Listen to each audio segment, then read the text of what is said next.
সম্মানিত ভিউয়ার্স, কেমন আছেন সবাই? আশা করি আল্লাহর রহমতে ভালো আছেন, সুস্থ আছেন। আপনাদের সাথে আমি রয়েছি মোহাম্মদ রাশেদ মোশাররফ, শিক্ষক নিবন্ধনধারী, কারিগরি শিক্ষা ও trade instructor, Itna Nurpur DD মাদ্রাসা, ইটনা কিশোরগঞ্জ। সম্মানিত ভিউয়ার্স, আপনারা দেখছেন ভোকেশনাল টিভি। সম্মানিত ভিউয়ার্স, আজকের আলোচ্য বিষয় 19তম শিক্ষক নিবন্ধন 2025-এ স্কুল 2 পর্যায়ে জুনিয়র শিক্ষক পদে আবেদনকারীদের সম্পর্কে কিছু কথা। সম্মানিত ভিউয়ার্স, আপনারা সবাই জানেন যে 2025 সালে যে কোনো সময় 19তম শিক্ষক নিবন্ধন সার্কুলার প্রকাশিত হবে। তো 19তম শিক্ষক নিবন্ধন সার্কুলারে 3টি স্তর রয়েছে। একটি হলো স্কুল পর্যায়ে, স্কুল 2 পর্যায়ে এবং আরেকটি হলো কলেজ পর্যায়ে। তো যারা স্কুল 2 পর্যায়ে আবেদন করবেন তাদের জন্য একটি স্তর রয়েছে, সেটি হলো জুনিয়র শিক্ষক বা ইবতেদায়ী শিক্ষক। এখন ইবতেদায়ী শিক্ষক বলতে বোঝায় মাদ্রাসার প্রথম থেকে পঞ্চম শ্রেণী পর্যন্ত যে স্তর রয়েছে সেটিকে ইবতেদায়ী স্তর বলে, যেটাকে আমরা প্রাথমিক শিক্ষার প্রাথমিক স্কুল হিসেবে চিনে থাকি, যেটি জেনারেল স্কুল। আর মাদ্রাসায় হলে সেটি ইবতেদায়ী। আর মাদ্রাসার ইবতেদায়ী পদগুলো হলো এমপিওভুক্ত পদ, অর্থাৎ মান্থলি পেমেন্ট অর্ডার, আপনারা বেতন পাবেন। এই পদগুলো কিন্তু রাজস্ব খাতের সরকারি চাকরি নয়। তো যাই হোক, এই পদে যারা আবেদন করবেন তারা ইবতেদায়ী শিক্ষক ভাষা হিসেবে পরিচিত পারবেন। আপনারা বাংলা এবং ইংরেজি পরীক্ষার বিষয় থাকবে, বাংলা 50 এবং ইংরেজি 50, মোট 100 নম্বরে এমসিকিউ পরীক্ষা অনুষ্ঠিত হবে।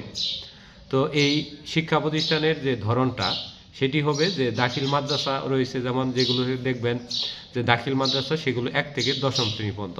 আবার আলিম মাদ্রাসা রয়েছে বা ইন্টারমিডিয়েট রয়েছে, সেগুলো দেখবেন 1 থেকে 12 পর্যন্ত। তারপর ফাজিল মাদ্রাসা দেখবেন 1 থেকে 15 পর্যন্ত, অর্থাৎ যেখানে ডিগ্রি পাস করা যায়, যে সকল মাদ্রাসা থেকে ডিগ্রি পাস করা যায়। আবার যেগুলো মাদ্রাসাতে MA পাস করা যায় সেগুলো হলো কামিল মাদ্রাসা, যেমন 1 থেকে 17তম। এই সকল মাদ্রাসায় কিন্তু প্রত্যেকটি স্তরে ইবতেদায়ী স্তর রয়েছে। তো এই ইবতেদায়ী স্তরে আপনি HSC সমমান এবং সমগ্র শিক্ষা জীবনের যে কোনো একটিতে 3য় বিভাগ বা শ্রেণী গ্রহণযোগ্য। অর্থাৎ আপনি যদি SSC এবং ইন্টার যে কোনো বিভাগ থেকে সায়েন্স, আর্টস, কমার্স, উন্মুক্ত বা ভোকেশনাল, সেক্ষেত্রে হিন্দু হন বা মুসলিম হন, আপনার যে কোনো প্রার্থী কিন্তু আবেদন করতে পারবেন এবং চাকরিও করতে পারবেন। জেনারেল পদে মাদ্রাসাতে যে কোনো প্রার্থী, হিন্দু, বৌদ্ধ, খ্রিস্টান বা মুসলিম প্রার্থী আবেদন করতে পারে। তো সেক্ষেত্রে আপনারা কি করবেন যে এই সকল যখনই এই স্কুল 2তে আবেদন করবেন তখন আপনাদের সিলেবাসটা বুঝে নেবেন এবং সর্বশেষ এমপিও নীতিমালা অনুযায়ী আপনার যে শিক্ষাগত যোগ্যতা ন্যূনতম, যেটি আমি বললাম যে HSC এবং সমমান, মানে যে কোনো বিভাগ থেকে আপনার হোক, এবং সমগ্র শিক্ষা জীবনে যে কোনো একটিতে যদি আপনার 3rd ডিভিশন যদি থাকে, মানে আপনি টাইনে টুইনে পাস করছেন, তারপরে আবেদন করতে পারবেন। এবং আরেকটিতে যদি 2nd ডিভিশন থাকে তাহলেই হবে, অর্থাৎ মোটামুটিভাবে যে পাস করলেন বা 50% বেশি নাম্বার পাইলে মোটামুটি হয়ে যাবে, অর্থাৎ এক্ষেত্রে আপনার কোনো সমস্যা নেই। তো এক্ষেত্রে আপনারা আবেদন করে প্রিলিমিনারি পরীক্ষা দিতে পারবেন এবং এই প্রিলিমিনারি পাস করে কিন্তু আপনারা স্কুল পর্যায়ে কিন্তু কোনো প্রতিষ্ঠানে 6ষ্ঠ থেকে 10ম শ্রেণীতে চাকরি করতে পারেন না। কারণ স্কুল পর্যায়ে যে প্রতিষ্ঠানগুলো রয়েছে সেগুলোতে কিন্তু প্রাইমারি সেশন নাই বা ইবতেদায়ী সেশনটি নাই, শুধুমাত্র মাদ্রাসা ইবতেদায়ী সেশন রয়েছে, যেটি এমপিওভুক্ত। আর প্রাইমারি সেশন বাংলাদেশের সবগুলো বা 65,000 প্লাস প্রতিষ্ঠান প্রাইমারি, যেটি মানে প্রথম থেকে পঞ্চম শ্রেণী পর্যন্ত, সেগুলো জাতীয়করণ বা রাজস্ব খাতকৃত পদ হিসেবে পরিচিত।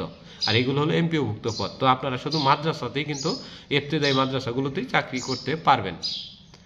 এখন আপনার এই যে পড়াশোনার বা যে বিষয়গুলো বললাম, এই জন্য আপনাকে 2025 সালের যে কোনো সময় যখনই গণবিজ্ঞপ্তি বা যখনই 19তম শিক্ষক নিবন্ধন সার্কুলার প্রকাশিত হয় তখনই আপনাকে 1 মাসের মধ্যে আবেদন করতে হবে, অনলাইনে আবেদন। এবং অনলাইনে আবেদন করার সময় অবশ্যই আপনার কিছু নিয়ম এবং সতর্কতা অবলম্বন করবেন। আমরা যেগুলো ভিডিওতে দিয়ে দিব সেগুলো অবশ্যই ফলো করবেন। এর পাশাপাশি কি করবেন, যে আপনি যখন আবেদন করবেন আপনার ইউজার আইডি এবং পাসওয়ার্ডটি দয়া করে লিখে রাখবেন এবং আপনি মোবাইল দিয়ে আবেদন না করে অবশ্যই কম্পিউটারের দোকানে যেয়ে 2 কপি প্রিন্ট করে বাসায় রেখে দেবেন। 1 কপি আলাদা স্থানে রাখবেন, আরেক কপি আলাদা স্থানে রাখবেন এবং মোবাইলে একটি ছবি বা পিক রেখে দিবেন। এবং আপনার ইউজার আইডি এবং পাসওয়ার্ড দয়া করে কাউকে দেখাবেন না, এটি দেখানো নিষেধ বা আমাদের নিয়মে নাই। তো যাই হোক, এই হলো আমাদের ইবতেদায়ী শিক্ষক। আর ইবতেদায়ী শিক্ষকরা আপনার একটা সময় ইবতেদায়ী কারি হতে পারবো, শিক্ষাগত যোগ্যতা থাকলে তারা তখন 10 বা 11তম গ্রেডে চলে যেতে পারবে। এটি হয়তো একটু নিম্নমানের স্তরের চাকরি, কিন্তু একটু প্রমোশন সিস্টেমও রয়েছে। তো যাই হোক, আপনাদের যাদের এখন বয়স 18 বছর রয়েছে বা ইন্টারমিডিয়েট পাস করেছেন বা অনার্স শেষ হয় নাই বা ডিপ্লোমা ইন ইঞ্জিনিয়ারিং শেষ হয় নাই, তারা ইচ্ছাকৃতভাবে আপনারা বা কিংবা মজার চলে কিংবা পরীক্ষার এক্সপিরিয়েন্স নেওয়ার জন্য হলেও ইবতেদায়ী শিক্ষক পদে পরীক্ষা দিতে পারেন। আশা করি আপনারা ভিডিওটি বুঝেছেন। ভিডিওটি সংক্ষিপ্ত করলাম এবং আপনাদের যদি কোনো কিছু জানার থাকে তাহলে অবশ্যই কমেন্ট করবেন। ধন্যবাদ সবাইকে। ভিডিওটি ভালো লাগলে অবশ্যই লাইক, কমেন্ট, শেয়ার দিতে ভুলবেন না।